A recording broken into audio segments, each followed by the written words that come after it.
प्यारे बच्चों, कैसे हैं आप। उम्मीद करती हूँ कि आप अपने घर में स्वस्थ होंगे, प्रसन्न होंगे और पढ़ाई में भी थोड़ा ध्यान लगा रहे होंगे। प्यारे बच्चों, पिछली जो 2-3 वीडियो थी हमारी, उसमें हमने संधि के बारे में आपको विस्तार से बताया है, बहुत सारे उदाहरणों की सहायता से समझाया है। तो संधि के बाद ही हम आगे चलते हैं और हमारा आज का टॉपिक है समास। प्यारे बच्चों, संधि में भी नए शब्द बनते हैं, दो शब्दों को जोड़कर, और समास में भी दो पदों को, शब्दों को जोड़कर नया शब्द बनता है। इसीलिए मैंने सोचा कि संधि के बाद आपको समास करवाना जरूरी है, ताकि आप संधि और समास में जो अंतर है उसको अच्छे से समझ सकें। तो शुरू करते हैं आज का हमारा विषय समास। सबसे पहले हम समास की परिभाषा देख लेते हैं। परस्पर संबंध रखने वाले दो अथवा दो से अधिक पदों के मेल से उत्पन्न जो विकार है या परिवर्तन है, उसे हम कहते हैं समास। परस्पर मतलब साथ साथ आने वाले दो या दो से अधिक पदों का जो मेल है, मिलते हैं, जो दो या दो से अधिक पद आपस में मिलते हैं और उनके मिलने से जो परिवर्तन आता है, विकार या परिवर्तन आता है, उसको हम कहते हैं समास। ठीक है, उम्मीद करती हूँ कि समास की ये छोटी सी परिभाषा आपको समझ में आ गई होगी। अब आगे चलते हैं। दो पदों से जुड़कर बना हुआ जो नया शब्द है, जो दो शब्द हमने जोड़े, परस्पर संबंध रखने वाले जो दो शब्द है उनको हमने जोड़ा, और उनको जोड़ने के बाद जो एक नया शब्द बना उसे हम कहते हैं समस्त पद। जो नया शब्द बना उसको हम कहते हैं समस्त पद। और जो नया शब्द बना उसको अगर हम जो समस्त पद यदि परीक्षा में आ जाता है और कहा जाता है कि विग्रह करके समास का नाम बताइए, तो जो विग्रह करते हैं हम उस समस्त पद का, विग्रह मतलब उसके जो दो शब्द जुड़े हैं उनको अलग अलग करके जब लिखते हैं तो उसको हम कहते हैं समास विग्रह। क्या कहते हैं? समास विग्रह या समस्त पद का विग्रह। अब जो दो शब्द हमने जोड़े हैं, उन दो शब्दों में से जो पहला शब्द है उस पहले शब्द को कहते हैं पूर्व पद। जो प्रथम पद है उसको कहते हैं पूर्व पद, और जो बाद वाला शब्द है जो जोड़ा है हमने उसको कहते हैं उत्तर पद। प्यारे बच्चों, उत्तर पद, पूर्व पद, समास विग्रह, समस्त पद, ये कुछ पारिभाषिक शब्द हैं जो हमें समास में बार बार प्रयोग करने हैं, इसलिए इनकी परिभाषा जानना आपके लिए बहुत ज्यादा जरूरी है। तो इन 2-3 बातों को आप याद रखिए। बहुत ही महत्वपूर्ण और एक आसान सा हमारा ये टॉपिक है, और हम बड़े आसानी से उदाहरणों के द्वारा इसको समझेंगे तो आपको कोई भी प्रॉब्लम समास में पहचानने में नहीं होगी। एक मुख्य बात है प्यारे बच्चों कि संधि और समास दोनों में ही नए शब्द बनते हैं, दोनों में ही दो या दो से अधिक शब्द जुड़ रहे हैं। तो इनमें मुख्य अंतर क्या है? तो इनमें अंतर है प्यारे बच्चों, संधि अभी हमने खत्म की है। संधि में जो दो शब्द हैं उनके बीच में जो वर्ण है, या तो स्वर है या व्यंजन है या विसर्ग है, उनका मेल होता है। उनका मेल होने से जो परिवर्तन आता है या जो नया शब्द बनता है उसको हम कहते हैं संधि। ठीक है, और जो समास है उसमें दो शब्द जुड़ते हैं, दो पद आपस में जुड़ते हैं, और जब नया शब्द हमारा एक बनता है। इसलिए संधि और समास में मुख्य अंतर है कि संधि में वर्ण जुड़ते हैं और समास में दो शब्द जुड़ते हैं। उम्मीद करती हूँ ये छोटी सी बात आपको समझ में आ गई होगी। जैसे एक उदाहरण के द्वारा देख लेते हैं इस बात को हम। जैसे हमारा शब्द है विद्या जमा आलय, बना हमारा विद्यालय। आपको याद होगा कि हमारे स्वर संधि में दीर्घ संधि का उदाहरण है ये आ और ये आ दोनों मिलकर हमारे बन गए बड़ा आ ही रहे, तो ये है हमारी दीर्घ संधि का उदाहरण। तो ये विद्या जमा आलय बना संधि। ठीक है, लेकिन यदि हम कहें विद्या के लिए आलय, तो यहाँ पर ये जो दो शब्द बने, विद्या और आलय, दो शब्द जुड़े, यहाँ पर ये बनेगा समास, क्योंकि हमने यहाँ पर दो पदों का मेल है। इसमें विद्या और आलय दो पद हैं, उनको जोड़ के हमारा शब्द बना विद्यालय। लेकिन इन दो पदों के मेल के साथ साथ ही यहाँ पर विद्या के लिए आलय, आलय का अर्थ होता है प्यारे बच्चों घर, विद्या के लिए घर या पढ़ाई के लिए घर। तो यहाँ पर विद्या के लिए जो विभक्ति है, विभक्ति का मतलब होता है दो शब्दों को जोड़ने वाली, उनका संबंध स्थापित करने वाला, उसको विभक्ति कहते हैं। तो विभक्ति के लिए विभक्ति का यहाँ पर लोप हुआ है। लोप का मतलब उसको, वो शब्दों के बीच में है लेकिन वो दिखाई नहीं दे रही है, तो इसलिए ये एक समास का उदाहरण है। प्यारे बच्चों, समास के उदाहरणों के बारे में अब हम जान लेते हैं कि समास के कौन कौन से उदाहरण हैं। और क्या क्या उनके नियम हैं। चलिए इन दो उदाहरणों की सहायता से हम समझ लेते हैं।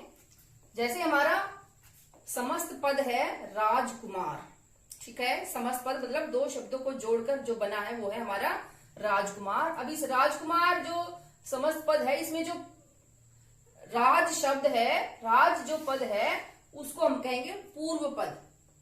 जो पहले का शब्द है, पद है, उसको कहते हैं पूर्व पद। तो इस शब्द में हमारा जो पहले का पद है वो है राज, और उत्तर पद जो बाद वाला शब्द है, द्वितीय शब्द जो है उसको कहते हैं उत्तर पद। और समास विग्रह मतलब जो हमारा समस्त पद बना है राजकुमार, उसको हम विस्तार से लिखेंगे। तो कैसे लिखेंगे? तो हमारा राजकुमार जो समस्त पद है उसका समास विग्रह बनेगा राजा का कुमार। दूसरा शब्द देख लेते हैं। दूसरा शब्द हमारा है रसोई घर। समस्त पद है रसोई घर, इसका रसोई जो पद है वो है पूर्व पद, घर जो है वो है उत्तर पद, और इसका विग्रह बना रसोई के लिए घर। ठीक है, तो इन दो उदाहरणों की सहायता से आप इन शब्दों का अर्थ अच्छे से समझ गए होंगे, जो कि हमें समास में बार बार इनकी आवश्यकता पड़ेगी परिभाषा की, कि समस्त पद किसे कहते हैं, पूर्व पद क्या है, उत्तर पद क्या है। तो आगे चलते हैं। समास के मुख्य रूप से जो भेद हैं हमारे वो 6 हैं। इसके अलावा भी संस्कृत में बहुत सारे प्रकार हैं जो ज्यादा महत्वपूर्ण नहीं है, और जो प्रतियोगी परीक्षाओं में आते हैं वो इन्हीं में से 6 में से आते हैं। तो हमारे कौन कौन से हैं? पहला है अव्ययी भाव, और मैंने इनका जो एक छोटा सा नियम है या ट्रिक है, जो सूत्र है, वो भी लिख दिया साथ में। पहला है हमारा अव्ययी भाव। इसमें प्रथम पद प्रधान होता है। प्रथम जो पद है उसकी प्रधानता रहती है। प्रधानता का अर्थ है कि जो प्रथम पद है वो ज्यादा महत्वपूर्ण उनमें रहता है। दोनों पदों में पहले वाला जो पद है, प्रथम पद है, वो ज्यादा महत्वपूर्ण रहता है। दूसरा है हमारा तत्पुरुष समास। इस तत्पुरुष समास में द्वितीय पद प्रधान रहता है। ठीक है, पीछे वाला शब्द जो है उसकी ज्यादा प्रधानता होती है। तीसरा है हमारा कर्मधारय समास।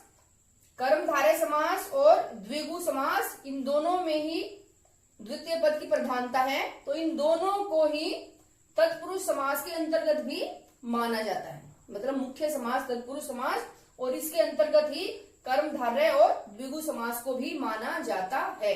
ठीक है, तो इन तीनों में ही द्वितीय पद की प्रधानता होती है, उसका ज्यादा महत्व होता है। चौथे नंबर पर है हमारा बहुब्रीहि समास। इस बहुब्रीहि समास में अन्य पद की प्रधानता होती है। इसका मतलब है प्यारे बच्चों कि प्रथम पद और द्वितीय पद दोनों की ही प्रधानता नहीं होती है, बल्कि दोनों ही पद मिलकर किसी तीसरे की तरफ इशारा करते हैं और उस तीसरे की प्रधानता होती है। और द्वंद्व समास, इसमें दोनों ही पद, प्रथम पद और उत्तर पद, दोनों ही पद समान महत्व के होते हैं, दोनों की समान प्रधानता होती है। तो ये छोटी छोटी सी ट्रिक है, इनको भी आप ध्यान रखिएगा। और यदि आपको ये ट्रिक समझ में नहीं आई है तो चलिए हम इनको उदाहरणों की सहायता से एक एक समास को अच्छे से समझ लेते हैं। सबसे पहले हम देख लेते हैं, हमारा समास है अव्ययी भाव समास। इस समास की परिभाषा देख लेते हैं। नियम: इस समास में पहला पद प्रधान होता है। मतलब जो दो शब्दों को मिलकर समास बनता है तो जो प्रथम पद है, पहला पद है, उसकी प्रधानता होती है, उसका महत्व ज्यादा होता है। और जो पहला पद है उसको पहचानने की क्या कंडीशन है, क्या शर्त है कि वो पहला पद अव्यय होता है, और उस पहले पद के अव्यय होने के कारण समस्त पद भी हमारा अव्यय ही हो जाता है। अब प्यारे बच्चों आप कहेंगे ये अव्यय क्या चीज है, हमने तो आज तक इसको सुना नहीं है, पढ़ा नहीं है, इसका अर्थ क्या है? तो चलिए मैं आपको अव्यय के बारे में बताती हूँ। अव्यय शब्द का अर्थ होता है प्यारे बच्चों अ जमा व्यय, जिसमें कोई खर्च नहीं होता। व्यय का अर्थ होता है खर्च होना, जिसमें कोई परिवर्तन नहीं होता, जिसमें कुछ जो कि ऐसा का ऐसा ही रहता है। ठीक है, हमने जो प्राथमिक कक्षाओं में व्याकरण पढ़ते हैं तो हम वहां पर पढ़ते हैं कि कुछ अव्यय शब्द होते हैं जिनमें कोई परिवर्तन नहीं होता है। तो मैं आपको दोबारा से बता देती हूँ। अव्यय वे शब्द होते हैं जिनमें लिंग, वचन, एक वचन, बहुवचन, काल, भविष्यकाल, भूतकाल, कारक आदि के कारण कोई परिवर्तन नहीं आता है, उसको हम कहते हैं अव्यय। उदाहरण के द्वारा हम समझ लेते हैं। जैसे कि हमारा शब्द है आजीवन। आजीवन का अर्थ है जीवन भर। ठीक है, यदि हम इस शब्द को किसी व्यक्ति के लिए प्रयोग करें, जैसे कि महात्मा गांधी ने आजीवन गरीबों की सेवा की, ठीक है, तो या कहें हम कि कस्तूरबा गांधी ने आजीवन महात्मा गांधी की बातों को माना, तो यहाँ पर हमने देखा कि जो आजीवन शब्द है उसमें हमने स्त्री के लिए प्रयोग किया, पुरुष के लिए प्रयोग किया, लेकिन उस आजीवन शब्द में कोई परिवर्तन नहीं आया, इसे ही हम अव्यय कहते हैं। और दूसरे शब्दों के द्वारा भी हम समझ लेते हैं, जैसे भरपेट शब्द है हमारा भरपेट। आज मैंने भरपेट खाना खाया। किसी भी प्रदेश के लोगों के पास भरपेट खाने के लिए भी नहीं है। ठीक है, तो यहाँ पर भरपेट शब्द हमने देखा कि भरपेट शब्द में कोई परिवर्तन नहीं हो रहा है, चाहे हम उसको एक के लिए प्रयोग करें, अनेकों के लिए प्रयोग करें, भविष्य काल के लिए प्रयोग करें या भूतकाल के लिए, कहीं पर भी उसमें कोई परिवर्तन नहीं है। तो ऐसे शब्दों को ही हम अव्यय कहते हैं। और जो हमारा अव्ययी भाव समास है, इसका जो पहला पद है वो अव्यय होता है। इसकी खास पहचान है कि वो पहला शब्द अव्यय होता है। और अव्यय के बारे में मैंने आपको बता दिया कि अव्यय ऐसे शब्द होते हैं जिनमें किसी भी परिस्थिति में कोई परिवर्तन नहीं होता है। ठीक है, तो अब हम चलते हैं हमारे समास। हमारे समास जो है इसका एक तो नियम मैंने बताया कि अव्यय होता है इसका पहला पद, और दूसरा उसमें मैंने बताया कि जो अव्यय है वो उपसर्ग होता है। जिस शब्द में जो पहला पद है वो आपको लगे कि उपसर्ग है, तो वो भी सीधा सीधा संकेत करता है कि यहाँ पर हमारा अव्ययी भाव समास है। उपसर्ग, जैसे हम ये देखें आजीवन, आ उपसर्ग है, आ उपसर्ग है, भर उपसर्ग है, प्रति उपसर्ग है, बे उपसर्ग है, नि उपसर्ग है, यथा उपसर्ग है, ये सारे हमारे क्या हैं, उपसर्ग हैं। तो एक तो ये हो गया अव्यय हो गया, दूसरा उपसर्ग हो गया, तीसरा मैं आपको बताती हूँ कि कुछ शब्द ऐसे हैं जिनमें पुनरावृत्ति होती है, मतलब उन शब्दों को बार बार हम प्रयोग करते हैं, उनकी आवृत्ति होती है, तो वहां पर भी सीधा सीधा अव्ययी भाव समास हमारा होता है। जैसे हमारा उदाहरण है रातों रात, दिनों दिन, घर घर, धड़ाधड़, धीरे धीरे, भागम भाग। ये धड़ाधड़, धीरे धीरे, भागम भाग, इन सभी शब्दों में दोनों ही पद जो है वो एक ही शब्द है। ठीक है, जैसे हमने कहा रातों रात, मोहन रातों रात अमीर बन गया। ठीक है, और या हम कहें कि हमारा जो पड़ोसी है उनकी लड़की रातों रात पता नहीं कहां चली गई। कोई भी उदाहरण हम ले सकते हैं। तो यदि हम कहें कि वह रातों रात पढ़ता है, या हम कहें यदि हम रातों रात का मतलब है रात पूरी रात वो पढ़ता रहता है, लेकिन यदि हम कहें रात दिन पढ़ता है, तो रात दिन अगर आ गया तो वहां पर दूसरा समास हो जाएगा, द्वंद्व समास हो जाएगा, ये समास नहीं रहेगा। दिनों दिन, दिनों दिन मतलब दिन प्रतिदिन। ठीक है, और धड़ाधड़, धड़ा और धड़ दोनों एक ही शब्द है। उस धड़ाधड़, धड़ाधड़ रेल चल रही है। ठीक है, धीरे धीरे, धीरे धीरे हम लक्ष्य की तरफ पहुंच रहे हैं, या गाड़ी धीरे धीरे चल रही है, या वह बहुत धीरे धीरे जा रहा है। ठीक है, निराशा में धीरे धीरे कदम उठ रहे हैं। तो कोई भी वाक्य है तो उसमें धीरे धीरे में परिवर्तन नहीं हो रहा है इनके कारण, और जो धीरे एक ही शब्द बार बार आया है, तो यहाँ पर भी सीधा सीधा हमारा अव्ययी भाव समास ही है। ठीक है, कुछ इसके उदाहरण देख लेते हैं। आजीवन, आमरण, भरपेट, प्रतिदिन, प्रत्यक्ष। ये जो प्रत्यक्ष है इसमें भी प्रति जमा अक्ष जुड़ा हुआ है संधि के अनुसार, तो ये भी प्रति में ही आएगा। बेरोजगार, जिसका कोई रोजगार नहीं है। बेईमान, निसंदेह, यथाशक्ति, शक्ति के अनुसार, जितनी शक्ति है उसके अनुसार। जैसे हम उदाहरण में देखें कि यथाशक्ति हमें अपने प्रयास करते रहने चाहिए, सफलता हमें मिलेगी। जितना हमारे अंदर शक्ति है उतना तो हम प्रयास करें। रातों रात, दिनों दिन, घर घर।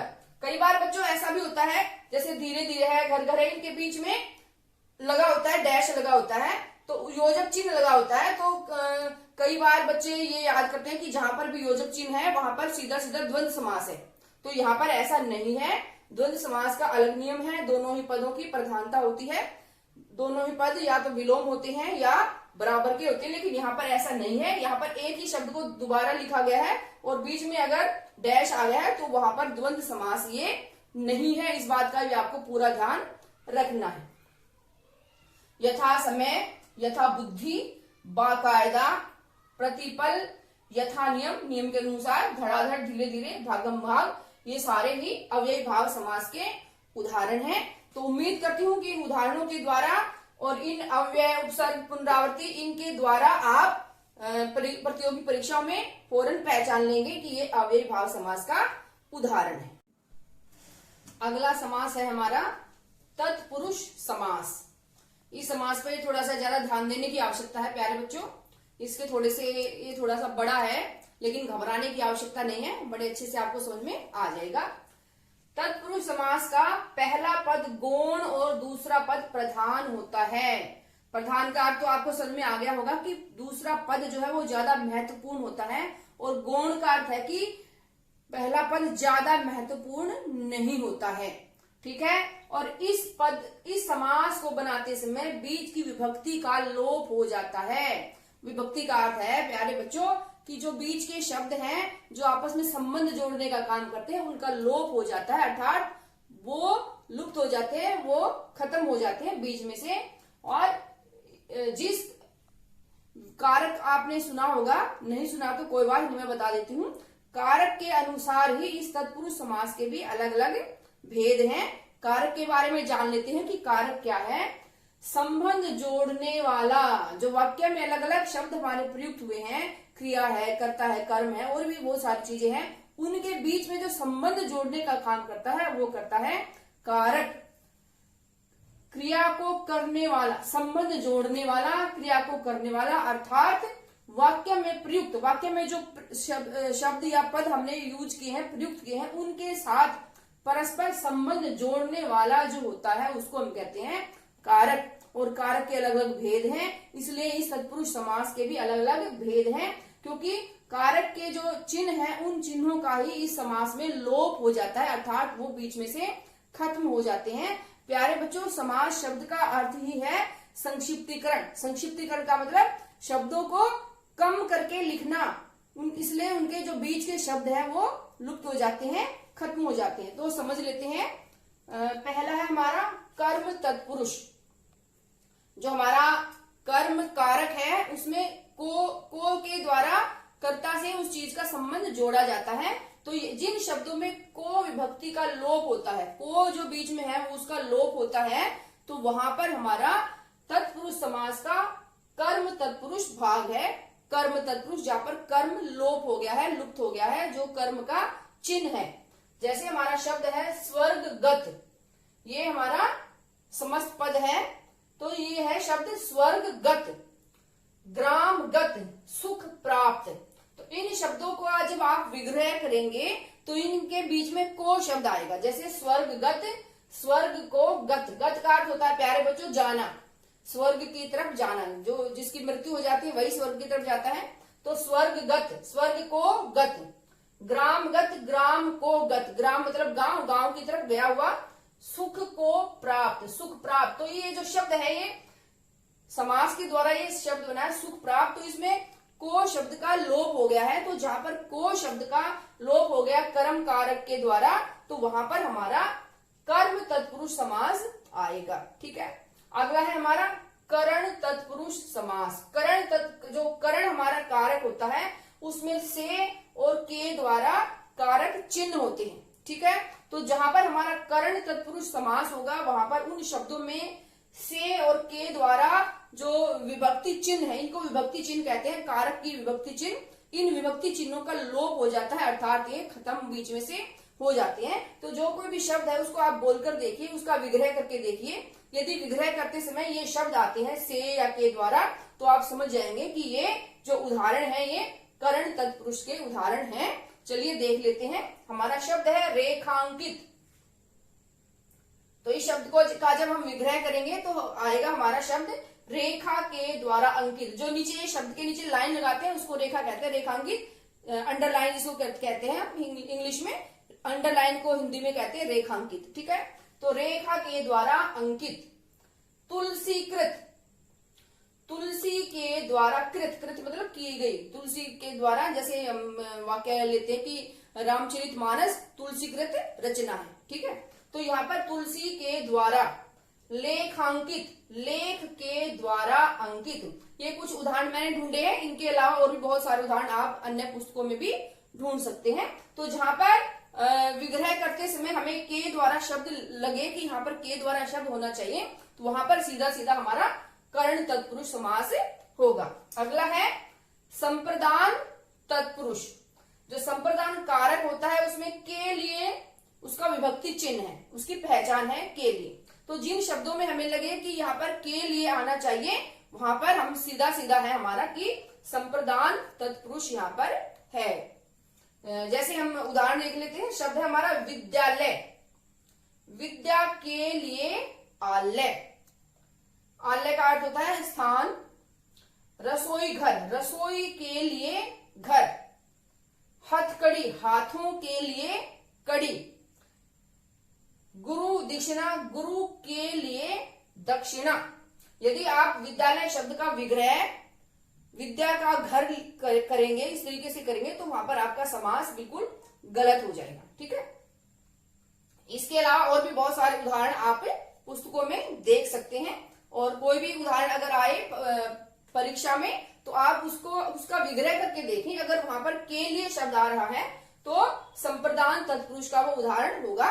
वैसे इतना विस्तार से प्रतियोगी परीक्षा में नहीं आता है, सिर्फ इतना ही आएगा कि कौन सा समास है, तत्पुरुष है या कर्मधारय है या बहुब्रीहि है। लेकिन आपके लिए विस्तार पूर्वक अध्ययन करना आवश्यक है। क्या पता आ भी जाए, पूरी जानकारी तो हमें होनी ही चाहिए, ठीक है। आगे बढ़ते हैं। अगला है हमारा अपादान तत्पुरुष। अपादान तत्पुरुष का जो विभक्ति चिन्ह है, उसका जो पहचान है वो है से, और से है अलग होने का अर्थ। एक चीज से दूसरी चीज जब अलग होती है तो वहां पर जो से का प्रयोग किया जाता है वो है अपादान कारक, और इसी कारण अपादान तत्पुरुष हमारा बनता है। जैसे उदाहरण देख लेते हैं। धर्म भ्रष्ट, धर्म से भ्रष्ट मतलब धर्म से भ्रष्ट, धर्म से उसका नाता टूट गया है, ठीक है। ऋण मुक्त, ऋण से मुक्त, ऋण से अब उसका कोई संबंध नहीं रहा, वो अलग हो गया है। देश निकाला, देश से निकाला। रोग मुक्त, रोग से मुक्त। धनहीन, धन से हीन। जीवन मुक्त, जीवन से मुक्त। तो ये कुछ उदाहरण हैं, और भी आप ढूंढ सकते हैं। तो ये कुछ अपादान तत्पुरुष के ये उदाहरण है। अलग होने के संदर्भ में दोनों चीजें अलग अलग हो गई हैं, ठीक है। अगला है हमारा संबंध तत्पुरुष का, के, की। समझते हैं क्या है ये। जैसे हमारा शब्द है राजमहल, राजा का महल मतलब महल का संबंध किससे है, राजा से, राजा का महल है, ठीक है। राजकन्या, राजा की कन्या, राजा की कन्या। गंगा तट, गंगा का तट। जनक पुत्री, जनक की पुत्री मतलब जनक और पुत्री, इन दोनों का संबंध जुड़ रहा है का के द्वारा, ठीक है। तो ये हमारे कुछ उदाहरण हैं संबंध तत्पुरुष के। प्यारे बच्चों, जो तत्पुरुष समास है उसका एक भाग और रहता है, अभी इतना मुश्किल नहीं है, बिल्कुल एक बार आप ध्यान से पढ़ेंगे तो आसानी से आप इसके उत्तर कर पाएंगे। तो चलिए एक इसका भाग रहता है, अभी उसके बारे में भी पढ़ लेते हैं। तो अगला देख लेते हैं। हमारा अगला है अधिकरण तत्पुरुष। इस तत्पुरुष में और पर इन विभक्ति चिन्हों का लोप हो जाता है। कोई शब्द है तो हम उसमें विग्रह करके देखते हैं, तो इन शब्दों का यदि लोप है, ये शब्द यदि उसमें विभक्ति चिन्ह में विग्रह करते हुए आते हैं, तो इसका मतलब ये हमारे अधिकरण समास का, अधिकरण तत्पुरुष समास का उदाहरण है। देख लेते हैं उदाहरण। जैसे हमारा शब्द है आत्मविश्वास, इसका विग्रह हम करते हैं आत्मा में विश्वास, ठीक है। तो मैं यहाँ पर आ गया, इसलिए ये हमारे अधिकरण तत्पुरुष का उदाहरण है। अगला है दानवीर, दान में वीर। घुड़सवार, घोड़े पर सवार। तो इन शब्दों में हमारा अधिकरण तत्पुरुष है। और देख लेते हैं। ध्यान मग्न, ध्यान में मग्न। वनवास, वन में वास। कला प्रवीण, कला में प्रवीण, प्रवीण का अर्थ होता है निपुण, कला में बिल्कुल परफेक्ट। गृह प्रवेश, गृह प्रवेश, गृह में प्रवेश। यहाँ पर मैं बताना चाहूंगी कि बहुत सारी जगह पर गृह प्रवेश को हम गृह प्रवेश लिख देते हैं ऐसे। प्यारे बच्चों, ये बिल्कुल गलत है। गृह में री की मात्रा लगती है और यहाँ पर रह है, यहाँ पर तो इसमें तो कोई मात्रा नहीं, रह है ये। तो गृह प्रवेश ऊपर वाला होता है गृह प्रवेश। ठीक है,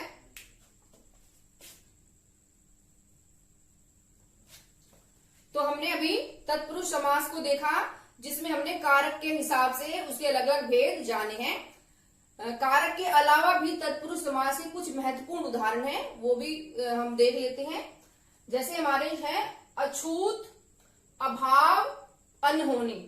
हमने पढ़ा था अव्ययी भाव समास में कि जिसमें आगे हमारा उपसर्ग लगा होता है वो अव्ययी भाव समास होता है। लेकिन तत्पुरुष समास में भी कुछ ऐसे शब्द आते हैं जो कि हमें अव्ययी भाव के भी लग सकते हैं, क्योंकि इनमें भी अ और अन ये तीनों ही उपसर्ग हैं। परंतु जिन उपसर्गों में इनमें न का भाव आए, न का भाव आए, जैसे अनहोनी जो नहीं हुई है, अभाव जहां पर भाव नहीं है, अछूत जहां पर इनमें न का भाव आता है, तो इसलिए ये तत्पुरुष समास के उदाहरण हैं। और कुछ देख लेते हैं। युधिष्ठिर, युद्ध में स्थिर। खेचर, आकाश का चारी। खे का अर्थ होता है आकाश, नक्षत्र, आकाश, और चर मतलब उसमें विचरण करने वाला। मनसिज, मन में उत्पन्न, मन में उत्पन्न जो भावना है उनको मनसिज कहते हैं। और हमारा है दही बड़ा, दही में डूबा हुआ बड़ा। बैलगाड़ी, बैलों द्वारा खींची जाने वाली गाड़ी। मालगाड़ी, माल ढोने वाली गाड़ी। शास्त्रज्ञ, शास और ज्ञ शब्दों का मेल है यहाँ पर। और जैसे ये पंकज में पंक और जय, नीरद में नीर और द, तो ये तीन शब्द ऐसे जिनके पीछे वाला जो एक शब्दांश जुड़ा है उसका कोई अलग से कोई अर्थ उसका नहीं होता है। तो शास्त्रज्ञ, शास्त्रों का ज्ञाता। पंकज, पंक का अर्थ होता है कीचड़ दलदल में उत्पन्न। नीरद, नीर का दाता। इनमें से सभी में से दही बड़ा एक बहुत प्रसिद्ध उदाहरण है जो बहुत सारी परीक्षाओं में पूछा जाता है। तो आप इन उदाहरणों का भी ध्यान रखिए कि ये भी तत्पुरुष समास के ही उदाहरण है। माना कि तत्पुरुष समास थोड़ा सा बड़ा है लेकिन इतना मुश्किल नहीं है। आप एक बार इनको पढ़ लेंगे तो आपको आसानी से समझ में आ जाएगा। ठीक है, अगला समास हम देखते हैं। अगला समास हमारा है द्वंद्व समास। दोनों में ही वह जुड़ा हुआ द्वंद्व समास। और ये इसलिए समास सबसे आसान समास है। इस समास में जो दोनों पद है, हमारे प्रथम पद है और उत्तर पद है, दोनों ही पद प्रधान होते हैं।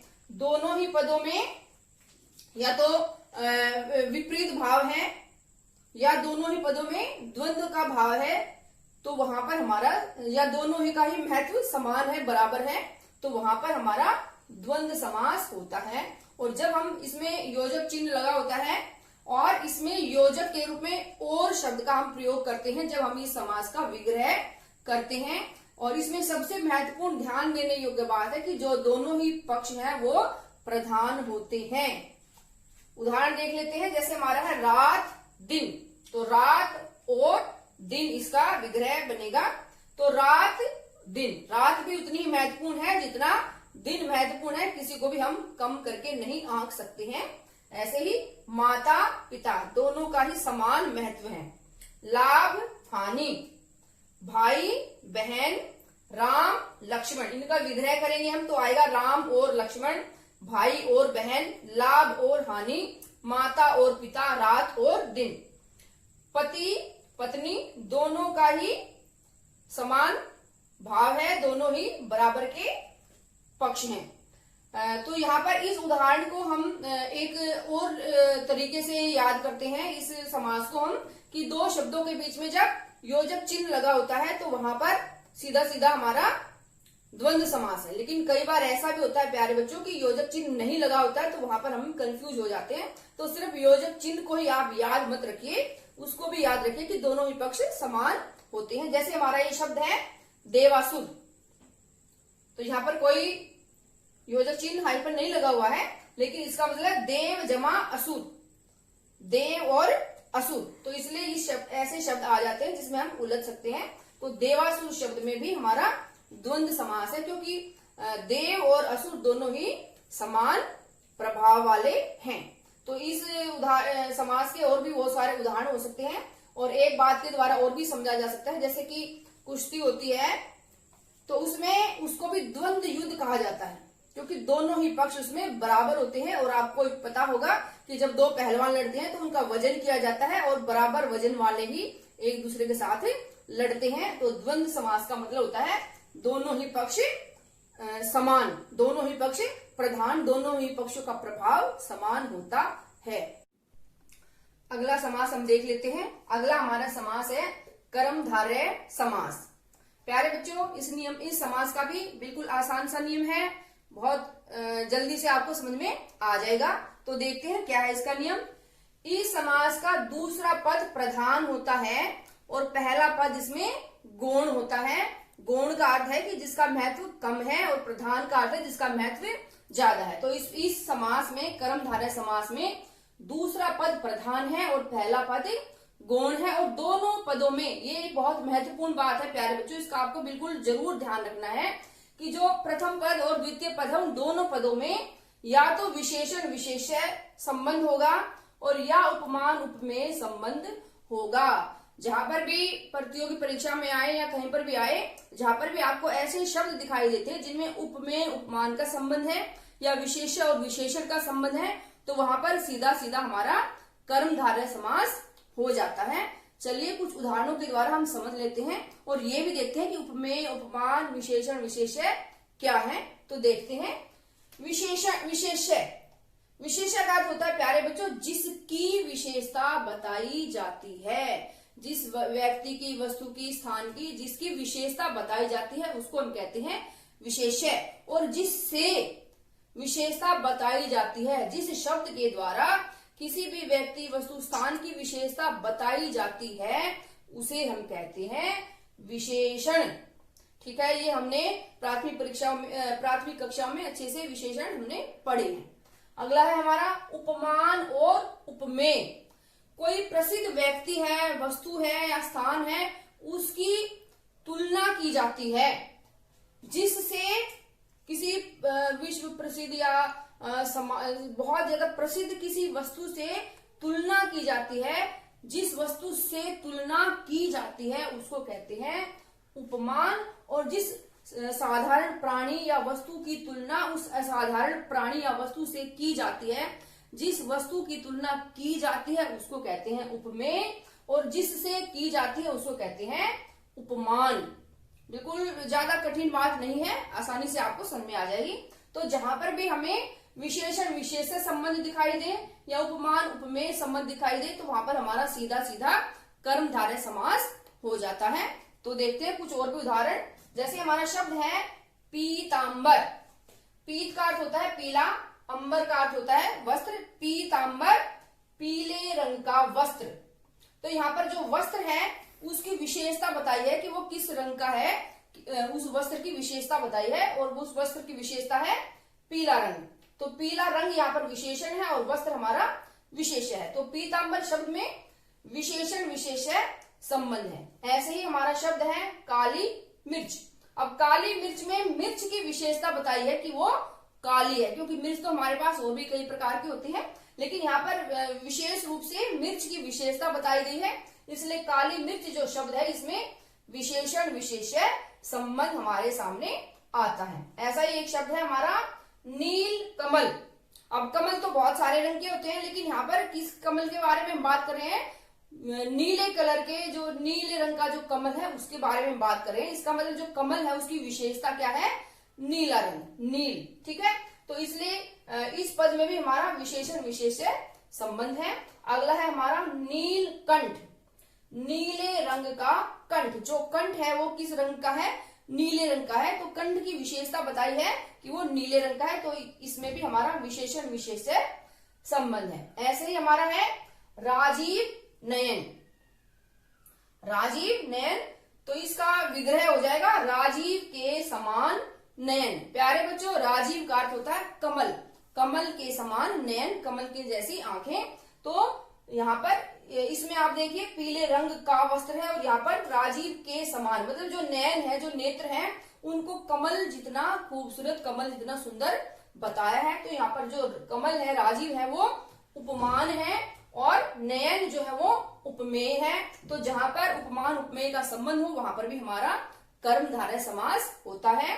जैसे हमारा शब्द है चंद्रमुख, यहाँ पर चंद्र जो है वो विश्व प्रसिद्ध चीज है, एक सुंदरता के लिए चंद्रमा का प्रयोग किया जाता है और उसकी तुलना हमने की है मुख के समान, मुख के समान, मुंह के समान। तो यहाँ पर चंद्र मुख में चंद्र के समान मुख, और यहाँ पर उपमान उपमेय संबंध है। तो ये कुछ उदाहरण है हमारे सामने। इसके अलावा पुस्तकों में आपको और भी बहुत सारे उदाहरण मिल जाएंगे। और मैं समझती हूँ कि आपको ये कर्मधारय समास अच्छे से समझ में आ गया होगा। कोई ज्यादा बड़ी बात नहीं है प्यारे बच्चों।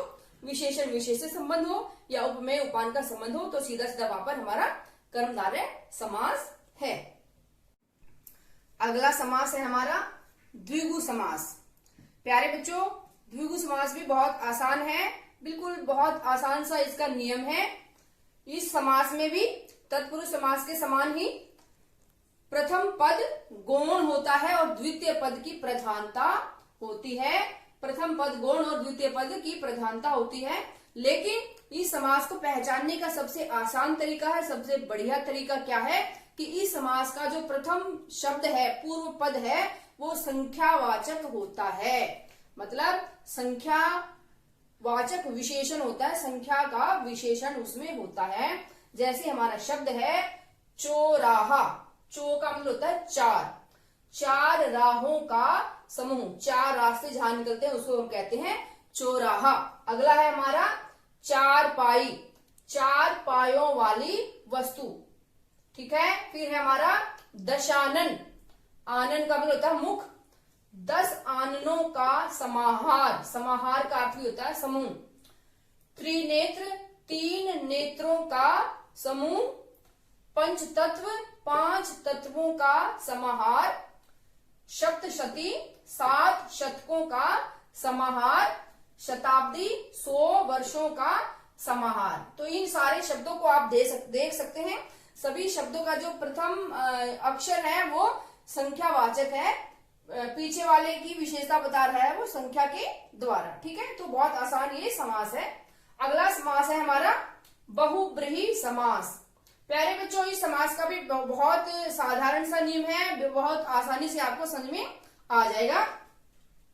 ये हमारा एक ऐसा समास है जिसमें प्रथम पद और उत्तर पद दोनों ही पद गौण होते हैं, किसी पद की भी प्रधानता नहीं होती है, बल्कि दोनों पद मिलकर किसी तीसरे की तरफ संकेत करते हैं और वह तीसरा ही इसमें प्रधान होता है। चलिए उदाहरणों के द्वारा हम इस बात को अच्छे से समझ लेते हैं। जैसे हमारा शब्द है दशानन, तो दशानन शब्द हमारा यहाँ पर भी था, द्विगु समास में भी था और बहुब्रीहि समास में भी हमारा दशानन है। तो प्यारे बच्चों, यहाँ पर आपको विग्रह पर बहुत ध्यान देने की आवश्यकता है। जैसे हमारे यहाँ पर विग्रह है 10 आननों का समाहार, 10 मुखों का समाहार, और यहाँ पर हमारा है 10 हैं आनन जिसके, मतलब जिसके 10 मुख हैं उसकी तरफ ये शब्द हमारा दशानन इशारा कर रहा है। और आपको पता ही है पूरे संसार में एक ही ऐसा व्यक्ति हुआ है जिसके 10 मुख हैं और उसका नाम है रावण। इसलिए जब हम दशानन शब्द कहते हैं तो हमारा सीधा सीधा जो संकेत है वो रावण की तरफ ही जाता है। इसलिए यदि विग्रह 10 है आनन जिसके इस प्रकार से लिखा हुआ है तो वहां पर हमारा बहुब्रीहि समास होगा। लेकिन यदि विग्रह इस तरीके से लिखा हुआ है 10 आननों का समाहार या 10 आननों का समूह, तो वहां पर हमारा द्विगु समास होगा। इस बात का आपको ध्यान रखना है। अगला है हमारा पीतांबर। अब इस पीतांबर शब्द को भी हमने कर्मधारय समास में पढ़ा था, वहां पर इसका विग्रह अलग था, यहाँ पर अलग है। पीत है अंबर जिसके, पीत का अर्थ होता है प्यारे बच्चों पीले, पीले हैं वस्त्र, अंबर का मतलब वस्त्र, पीले हैं वस्त्र जिसके, यहाँ पर जिसके का अर्थ है किसी की तरफ इशारा ये शब्द हमारा कर रहा है। तो पीले वस्त्र किसके हैं? श्री कृष्ण के वस्त्र पीले हैं, इसलिए उनको पीतांबरधारी भी कहा जाता है। पीले वस्त्र और भी कोई पहन सकता है, सब पहनते हैं, लेकिन जो पीतांबर शब्द है वो सीधा सीधा श्री कृष्ण के लिए ही प्रयुक्त किया जाता है। तो इसलिए इस शब्द में पीतांबर का जब इस प्रकार से विग्रह किया जाएगा तो वहां पर हमारा बहुब्रीहि समास होगा। अगला है लंबोदर। लंबा है उदर, पेट जिसका। तो लंबा उदर बड़ा पेट हमारा किसका माना जाता है? श्री गणेश का ही माना जाता है। तो लंबोदर शब्द हमारा श्री गणेश की तरफ ही इशारा करता है। जैसे गजानन शब्द है तो वो भी हमारे बहुब्रीहि समास का ही उदाहरण है। गजानन गज जैसा है जिसका मुख। अगला है हमारा नीलकंठ। नीला है कंठ जिसका। तो यहाँ पर भी सीधा सीधा इशारा है शंकर भगवान की तरफ। तो ये हमारा नीलकंठ का विग्रह यदि इस प्रकार से है तो ये हमारा बहुब्रीहि समास का उदाहरण है। अगला है द्विरद। ये शब्द शायद आपने कम ही सुना होगा। द्विरद, रद का अर्थ होता है दांत, दो दांतों वाला। तो द्विरद हम कहते हैं हाथी को। द्विरद शब्द हाथी के लिए प्रयुक्त किया जाता है, विशेष रूप से हाथी के लिए ही प्रयुक्त किया जाता है, क्योंकि हाथी के दांत दो दांत होते हैं, खाने के अलग होते हैं और दिखाने के अलग दांत होते हैं। इस संदर्भ में भी आप इस शब्द को ले सकते हैं। और उसके दो बड़े बड़े दांत साइड से निकले होते हैं, उस संदर्भ में भी आप इसको ले सकते हैं। तो प्यारे बच्चों, द्विगु समास, बहुब्रीहि समास बहुत आसान है। एक बार सिर्फ एक ही बार पढ़ने की आवश्यकता है, फिर आपको अच्छे से याद हो जाएंगे। प्यारे बच्चों, 6 के 6 समास के भेद हमने अच्छे से समझ लिए हैं, परंतु एक थोड़ी सी समस्या है कि हम कई बार अटक जाते हैं। कई बार ऐसे शब्द हमारी परीक्षा में पूछ लिए जाते हैं कि वहां पर हम अटक जाते हैं कि ये किस समास में आएगा, क्योंकि कई शब्द ऐसे हैं, कई समस्त पद ऐसे हैं जो दो दो समास के अंदर आ सकते हैं। तो चलिए इस समस्या का समाधान भी समझ लेते हैं। पहला है हमारा द्विगु समास और बहुब्रीहि समास में अंतर। कई ऐसे समस्त पद हैं जो दोनों ही समास में आते हैं। तो वहां पर हमें इस बात का ध्यान देना है कि विग्रह क्या है। विग्रह यदि द्वितीय पद यदि उसमें प्रधान है और प्रथम पद गौण है तो वहां पर हमारा कौन सा समास होगा? द्विगु समास होगा। यदि द्वितीय पद की प्रधानता है विग्रह में तो हमारा द्विगु समास होगा। और यदि दोनों ही पदों की प्रधानता नहीं है बल्कि तीसरे पद की अन्य पद की प्रधानता है तो वहां पर हमारा समास बहुब्रीहि समास होगा। इसका अंतर सिर्फ आपको विग्रह के द्वारा ही पता चलेगा। तो आपको विग्रह पर ध्यान देना है। जैसे हमारा शब्द है चतुर्भुज, 4 हैं भुजाएं जिसकी। जिसकी मतलब किसी और की तरफ इशारा किया गया है, या यहाँ पर ये भी आ सकता है कि 4 भुजाओं वाला। कौन है 4 भुजाओं वाला? तो वहां पर किसी तीसरे की तरफ इशारा किया गया है विग्रह के अंदर। तो हमारा सीधा सीधा आंसर होगा, सीधा सीधा उत्तर होगा बहुब्रीहि समास, क्योंकि 4 भुजाओं वाला विष्णु भगवान को माना जाता है। लेकिन यदि हमारा चतुर्भुज का विग्रह लिखा हुआ है 4 भुजाओं का समूह, तो यहाँ पर किसी तीसरे की तरफ कोई इशारा नहीं किया गया है, तो यहाँ पर सीधा सीधा हमारा द्विगु समास होगा। लेकिन कई बार प्यारे बच्चों प्रतियोगी परीक्षाओं में ऐसा होता है कि विग्रह नहीं दिया होता और समस्त पद लिखा हुआ है चतुर्भुज, कि इसमें कौन सा समास है। और जब आप ऑप्शन पढ़ते हैं तो ऑप्शन में बहुब्रीहि समास भी है और द्विगु समास भी है, तो वहां पर आप कंफ्यूज हो सकते हैं कि अब हम कौन सा समास लिखें, क्योंकि दोनों ही समास इसमें आए हैं और विग्रह नहीं दिया हुआ है। तो वहां ऐसी परिस्थिति में आपको उत्तर में हमेशा बहुब्रीहि समास ही लिखना है। इस बात का आपको पूरा ध्यान रखना है। ठीक है, उम्मीद करती हूँ ये बात आपको समझ में आ गई होगी।